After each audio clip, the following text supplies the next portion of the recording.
মেঘকুঞ্জের ইলশেগুড়ি লেখনীতে নিষ্কামন পর্ব নাম্বার 23। ইচ্ছেরা ঢাকায় চলে এসেছে। ক্লাস নিয়ে এখন ব্যস্ত সময় কাটছে, তবুও এই ব্যস্ত সময়টাতেও অনুভবকে বড্ড মিস করে। আজকে ছুটির দিনে আরও বেশি মিস করছে। তার সাথে অনুভবের বিয়ে ঠিক করে রাখা এ কথা শুনে প্রথম চমকালেও এখন নিজেও মেনে নিয়েছে। না নেওয়ার কারণ তো নেই, পছন্দ সে নিজেও করে, কিন্তু এখনো পর্যন্ত এমপি মশাইয়ের কাছে স্বীকার করেনি। ইচ্ছে শুয়ে থেকে গুনগুন করছিল, হঠাৎ করে ফোন বেজে উঠল। ইচ্ছে পাশ ফিরে দেখলো ওহির ফোন। রিসিভ না করে ওহিকে ডাকলো। তোর কল এসেছে। ওহি ব্যালকনিতে কাপড় মেলে রোদে দাঁড়িয়েছিল। ডাক শুনে ভেতরে চলে আসলো। কিছু না বলে ফোন হাতে নিয়ে দেখলো চয়নের কল। প্রচণ্ড অবাক হলো। সাধারণত চয়ন তাকে কল দেয় না। সেই অনুভবকে কল দিলেও না পেয়ে চয়নকে কল দেয়। সাথে সাথে রিসিভ করে বলল, হ্যালো চয়ন ভাইয়া। ওহি, তোমাকে কিছু বলতে চাচ্ছি, তুমি কি কিন্তু উত্তেজিত হবে না। এভাবে বলাতে ওহি আরও টেনশনে পড়ে গেল। কিছুটা ঘাবড়েও গিয়েছে, তবে বুঝতে দিল না। বলল, ঠিক আছে ভাইয়া বলুন। অনুভবের অ্যাক্সিডেন্ট হয়েছিল, হসপিটাল থেকে ভাইয়ার বাসায় নিয়ে এসেছে। তোমাদের জানাতে নিষেধ করেছি, কিন্তু টেক কেয়ার করার একটা বিষয় আছে না। আন্টি তো অসুস্থ, তাকে জানানো যাবে না। তোমরা একটু আসতে পারবে? ফোনের সাউন্ড জোরে থাকায় ইচ্ছেও শুনতে পেয়েছে। দুজনেই কান্না করে ফেলল। তাড়াহুড়া করে কিছু প্রয়োজনীয় জিনিস নিয়ে বেরিয়ে পড়ল। অনুভব হেঁটে হেঁটে আসছিল। পেছনে থেকে একটা গাড়ি তাকে অনেকক্ষণ যাবৎ ফলো করছিল। বিষয়টা সে যখন খেয়াল করলো ততক্ষণে দেরি হয়ে গেছে। ধাক্কা দিবে এমন সময় কেউ হাত ধরে টান দিয়ে সরিয়ে নেয়, কিন্তু ব্যালেন্স রাখতে না পেরে রাস্তার মধ্যেই পড়ে যায়। মাথা গিয়ে ঠেকে ইটের উপরে। বেশ অনেকটাই ব্যথা পেয়েছে। কাল সারাত হসপিটালেই ছিল। পরের দিন জেদ ধরে ফ্ল্যাটে চলে এসেছে। তার অবশ্য কারণ আছে। এমপি অ্যাক্সিডেন্ট করেছে শুনলে মানুষজন হুড়োহুড়ি করে আসবে, সেটা এখন চাচ্ছে না অনুভব। তবে অবাক করার বিষয় হচ্ছে, তাকে যে সরিয়ে নিয়েছে সে আর কেউ নয়, রঙ্গন। ভাবা যায়? অনুভবের যখন সেন্স ফিরে তাকিয়ে দেখে রঙ্গন তার পাশে বসে সিগারেট টানছে আর একটা ডাক্তারের সাথে ঝগড়া করছে। ঝগড়ার মূল বিষয়বস্তু, এখানে সিগারেট খাওয়া যাবে না, রোগীর সমস্যা হবে। কিন্তু কে শোনে কার কথা? অনুভব বিষয়টা থামাতে ছোট করে বলল, রঙ্গন তুই এখানে? রঙ্গন ডক্টরের দিকে থেকে চোখ সরিয়ে অনুভবের দিকে তাকালো। ভ্রু কুঁচকে বলল, না, আমার ভূত এখানে। মুখ চোখ কুঁচকে ফেলে আবার জিজ্ঞাসা করলো, কিভাবে এলি? পায়ে হেঁটে এসেছি, তোর মতো কোলে করে আসিনি। অনুভব বিরক্ত হয়ে মেরে গেল। এই ঘাটতারা নিজে থেকে না বললেও সে আর কিছু জিজ্ঞেস করলো না বলে ঠিক করলো। রঙ্গন সারা তার কাছে বসে রইল, কিন্তু সোজাসাপটা কোনো উত্তর করলো না। অনুভব চয়নকে আগেই কল দিতে চেয়েছিল, কিন্তু রঙ্গন দিতে দেয়নি। সকালে নিজে থেকেই চয়নকে ফোন দেয়। বেচারা ঘুমাচ্ছিল। ফোনের বিকট শব্দে ভোরবেলায় ঘুমটা ভেঙে গেল। আননোন নাম্বার থেকে দেখে ঠিক করলো কিছু বকাঝকা দিবে, কিন্তু ফোন ধরাতে ঝাড়ি খেয়ে চুপ হয়ে রইল। কিরে চামচা, খালি নাকি তেল দিয়ে ঘুমাইলে হবে? এদিকে তোর নেতা যে পরপারে যেতে যেতে বেঁচে গেছে, সে খবর রাখবে কে? চয়ন থতমত খেয়ে গেল। বলল, মানে কি হয়েছে? কে বলছেন আপনি?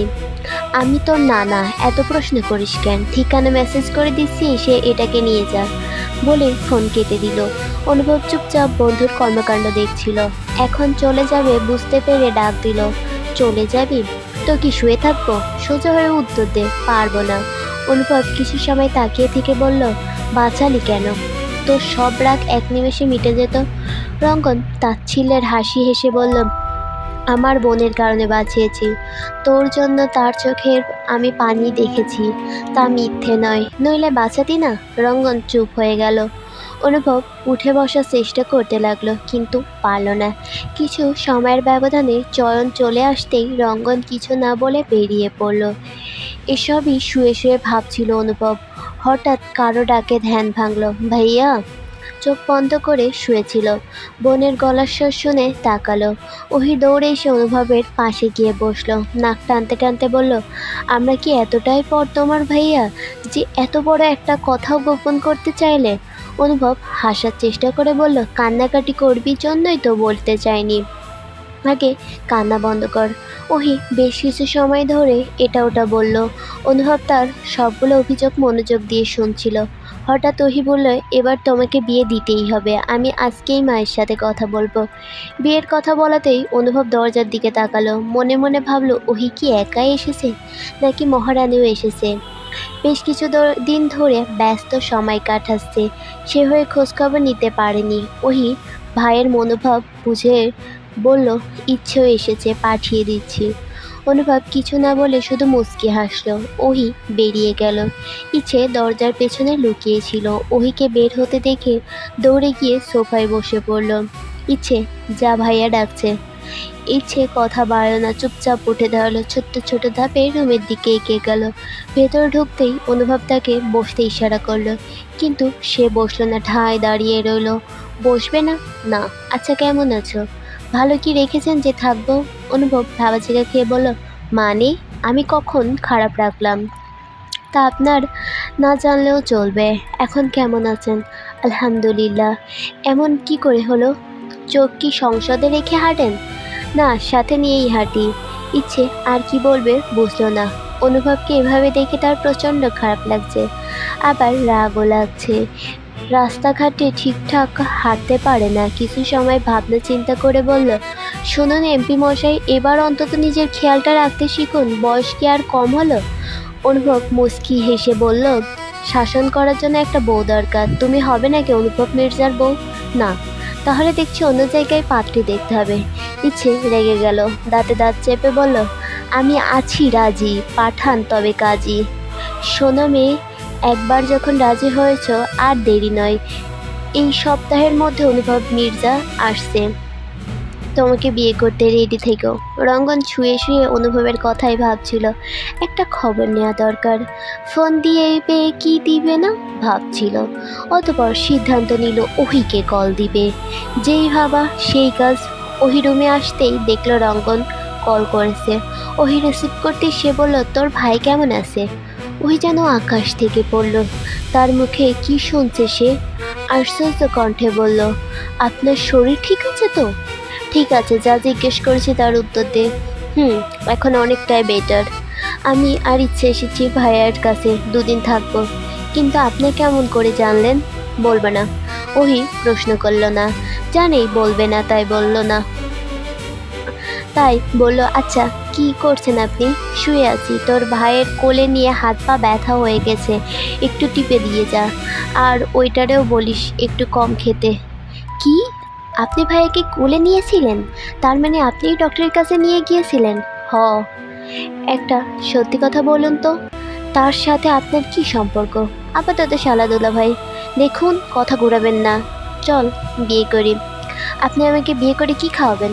সিগারেট? সি, আস্তাগফিরুল্লাহ, আমি এসব খাই না। তুই কি আমাকে স্বেচ্ছায় বিয়ে করবি নাকি তোকে তুলে আনবো? উল্টোপাল্টা কথা বলা বন্ধ করুন, আগে নিজে কিছু করুন। আর সব থেকে বড় কথা, আপনি আমাকে তুই ডাকা কবে বন্ধ করবেন? যেদিন তুই আমার বউ হবি। ওহি হাঁটতে হাঁটতে বেলকনিতে গিয়ে দোলনায় বসে পড়ল। একটু রয়েছে বলল, আপনি আমাকে কেন বিয়ে করতে চান? জুতা টানার জন্য। কি গাধার মতো কথা বলছিস কেন? বিয়ে মানুষ কেন করে? ওহি বিরক্ত হলো, একটু থেমে বলল, ভালোই তো বাসেন না, বিয়ে কেন করবেন? ভালোবাসি কি বাসি না তা জানার জন্য হলেও আগে তোর বউ হতে হবে।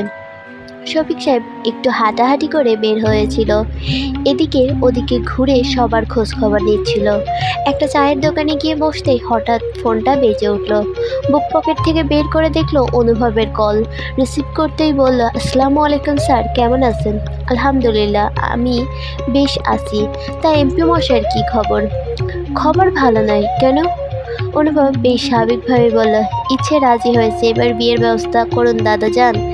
শফিক সাহেব হাসেন, অতঃপর বললেন, ঠিক আছে, পাত্রী নিয়ে চলে এসো না জামাই।